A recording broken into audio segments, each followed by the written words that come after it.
Bila kita letakkan 10 gram sebelah 1 kilogram emas ni, memang nampak bagai langit dan bumi kan?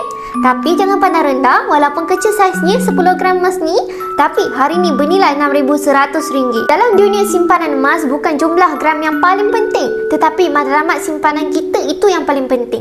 Sama ada kita mahu memiliki 10 gram ataupun 1 kilogram, semuanya bergantung pada tujuan kita menyimpan. Bagi yang bakal berkahwin, gold bar 10 gram ni boleh dijadikan sebagai mas kahwin yang eksklusif dan bernilai tinggi. Okay, next untuk ibu bapa, gold bar 10 gram ni cukup untuk menampung satu semester pendidikan universiti anak-anak. Kalau ada 6 semester, kumpul sebanyak 6 keping gold bar 10 gram ni cukup sebagai tambung pendidikan yang kukuh dan cukup. Manakala bagi pesara, gold bar 10 gram ni juga boleh dijadikan sebagai dana kecemasan ataupun perbelanjaan bulanan, terutama jika bajet tumpuan sekitar RM6,000 sebulan. Cara memiliki 10 gram pun sangat-sangat fleksibel.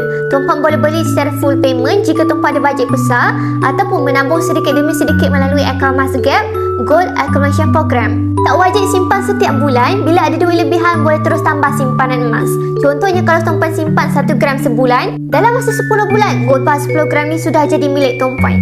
Kalau tumpuan ada bajet kecil, simpan 0.5 gram sebulan dan dalam masa 20 bulan, tumpuan sudah menjadi capai 10 gram yang pertama. Kalau tumpuan nak mula menabung dalam bentuk emas bersama dengan Public Gold, boleh rujuk pin video saya untuk daftar akaun Mas Gap secara percuma. Saya akan bantu sebaiknya. Follow rapat-rapat untuk ilmu emas dan kewangan. Mantap!